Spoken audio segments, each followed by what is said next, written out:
About 2 miles are the big rivers.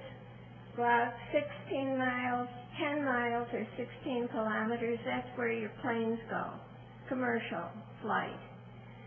The jet stream is also a little bit above that, and that's where the military planes, they fly in the jet stream. You have to go out 25 kilometers or 15 miles to get the ozone layer. And military flights basically now are so high, they're up 52,000 feet. They're in the ozone layer. So, you know, when they tell you that it's your underarm deodorant, the ozone problem, you just think about these jet planes that are right up there in the ozone layer wrecking it. Okay. You go out about 80 kilometers or 50 miles, you're in the electrojet. The satellites are 500 kilometers, or they're 312 miles up off the surface of the Earth. So our ionosphere goes out about 600 kilometers. So, you know, this is pretty far out, but what is New York? About 600 kilometers. So if you think of the distance of New York, but straight up, is the top of the ionosphere. Then going way out to 51,000 kilometers is magnetic sphere. And you have the Van Allen belts up there, which are belts that protect the Earth, and they collect electrical particles that will then, in a few seconds, they go from the North Pole to the South Pole. This is quite an amazing structure, and we sit inside of it. We're cocooned inside of this structure. The moon is out at 484 kilometers, or 240 miles. Earth's gravity goes out about 1.6 million kilometers, or 1 million miles is our Earth's gravity. The sun is almost 100 million miles away. So, I mean, this is a fantastic structure. And that's only a little part of the universe. I hope some of you heard Miriam last year when she told us about the cosmos. So I'm just taking a little piece of it and saying, this is where we live. This is our Earth. This is a document which you can send for from the Pentagon. This tells you what the military is doing. And they see space, that dominating space means dominating the Earth. Right? So they used to have forces on the land and the sea and the sky, but now they have space forces, and they have space controls.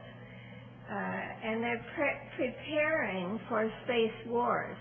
And I think just from what I showed you about these structures, can you imagine what a little war is up there? You know, remember, we're still within gravity, so it still all comes down on the Earth. Besides destroying our life support system, this is what's protecting us. I tried to write up what was going on. I went as close to what's classified as I could in my book, and so you'll find a lot more detail there, and if you forget things, you'll find it written down there. But I did want to point out the total disregard the military has for our Earth support system. They discovered the Van Allen belts in 1958 in January, and by September they had blown them up with nuclear bombs. You know, I mean, they wanted to try bombs at every level above the Earth, and here was something new, Van Allen belts.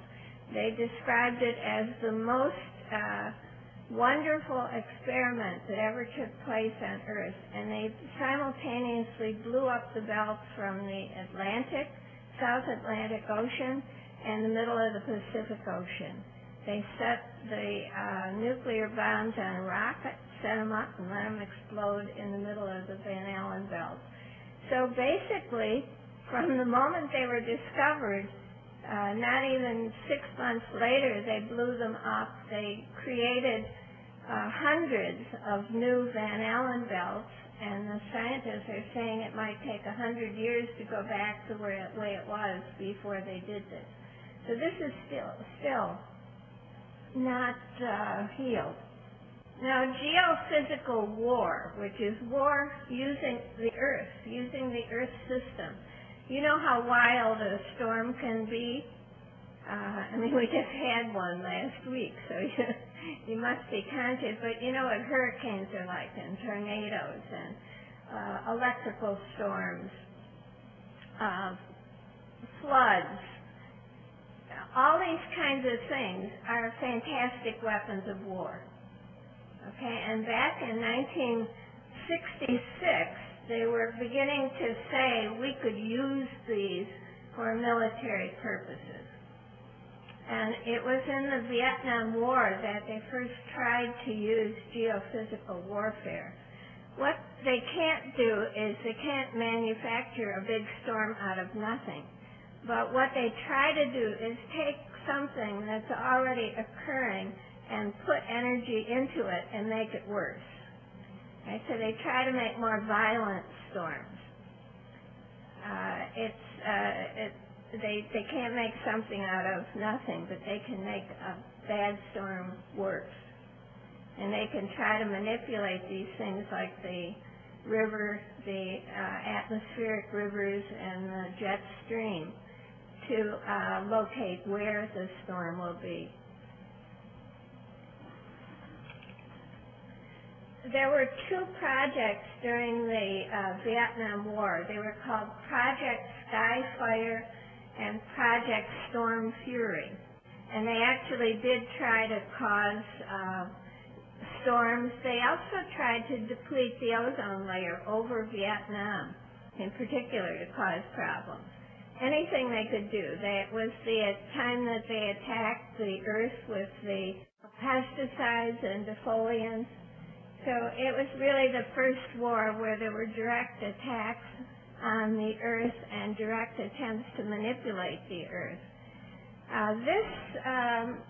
This use of the Earth as weapon in the Vietnam War was what was behind the United Nations resolution that you couldn't use you couldn't use the Earth systems as a warfare agent. So since then, it's not a well-worded document. It's not a well-worded treaty. Since then, they say, well, we're manipulating the atmosphere to increase the crop yield. We're not doing it for war. So all you have to do is have a different purpose, and you can do these things. Now, the U.S. Congress stopped the funding in around 1972 for these Project Skyfire and Project Storm Fury, but it was refunded last year. Okay, they're refunded now. These are, again, they've been, going quietly, but they're now refunded active programs. I don't know if you can see this well, but this is the Earth. That's the bottom of South America, and this is the Antarctic. So you get an idea of the size of the ozone hole. What you might not know is that the ozone hole was originally created by the atmospheric nuclear test. So they depleted the ozone layer by 4 to 8% by their bombing, their nuclear atmospheric testing. And that is now a major problem, major problem, okay? If we lose the ozone layer, then there's nothing up there to capture the ultraviolet light. And so within 2 years, you can have no life on the planet. The southern hemisphere also had their bomb tests. And the other thing that hurts the ozone layer were the conquered plains.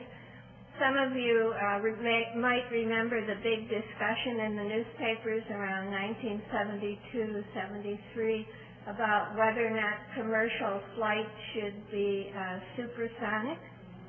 And the only ones that went ahead with it were the British and French with the Concorde. But the ones that, the argument, it was right in the newspaper for everybody to read, is the reason that they didn't have commercial supersonic flight